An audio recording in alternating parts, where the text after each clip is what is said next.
मैं एंजल आज आप सभी के सामने विकसित भारत के लक्ष्य विषय पर अपने कुछ विचारों को प्रस्तुत करने के लिए आई हूँ। महोदय, यदि सबसे पहले हम विषय के अर्थ को समझने का प्रयास करें तो एक विकसित राज्य का अर्थ क्या होता है? एक विकसित राज्य एक ऐसा राष्ट्र होता है जिसका घरेलू उत्पाद ज्यादा होता है। एक विकसित राष्ट्र ऐसा राष्ट्र होता है जहाँ पर कोई भी बच्चा शिक्षा से वंचित न रहे। एक ऐसा राष्ट्र जहाँ गरीबी बिल्कुल जड़ से खत्म हो जाए। एक ऐसा राष्ट्र जहाँ रहने वाला कोई भी व्यक्ति किसी अपने आप को अलग थलग ना समझे। महोदय, यदि मैं समय के कुछ पन्नों को पलटकर इतिहास की ओर आपको लेके जाना चाहूँ तो हमें ये पता है कि भारत ने ही दुनिया को शून्य दिया है।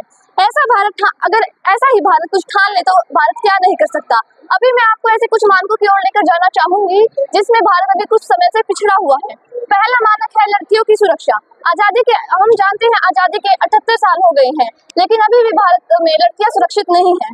लेकिन मैं उन्हें कहना चाहूंगी कि तुम कभी रुकती नहीं हो, कि तुम कभी टूटती नहीं हो। पैसे आगे झुकती होंगी अप्सरा, लेकिन नारी कभी झुकती नहीं है। मैं कहना चाहूंगी, मेरी सरकार से निवेदन है कि कृपया करके लड़कियों को सुरक्षा प्रदान करी जाए। मेरा दूसरा मानक है शिक्षा। जिस दिन भारत की जनता पूर्ण रूप से शिक्षित हो जाएगी उस दिन देश की ज्यादा से ज्यादा समस्याएं अपने आप ही हल हो जाएंगी। तीसरा मानक है कृषि। जिस समय भारत में छोटे से छोटे किसान को उसकी फसलों का पूरा दाम मिलेगा उस समय भारत अपने आप ही विकसित हो जाएगा। तीसरा मानक है विज्ञान। एक समय था जब लाल बहादुर शास्त्री ने जय जवान जय किसान का नारा दिया था, लेकिन उसी में 4 चांद लगाते हुए हमारे अटल बिहारी वाजपेयी जी ने जय विज्ञान को जोड़ दिया। ये समय की मांग है कि अब इसमें जय अनुसंधान भी जोड़ दिया जाए कि यह वक्त की नजाकत है।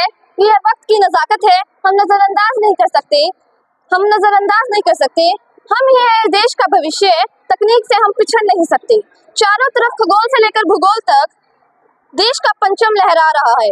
विकसित भारत की तरफ 2 कदम बढ़ाकर देखो दोस्तों, कलाम के सपनों का भारत सच्चा होता जा रहा है। दोस्तों, समय की सीमा शायद मुझे बातें कर रही है, एक अंतिम तो नहीं लेकिन आखिरी कुछ बातें कहना चाहूंगी।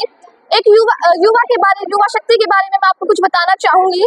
एक युवा ही है जो समाज को रचता है, एक युवा ही है नए समाज को निर्माण करता है। और अंधकार में रह जाते हैं वो देश जिस देश के युवा का विवेक काम नहीं करता।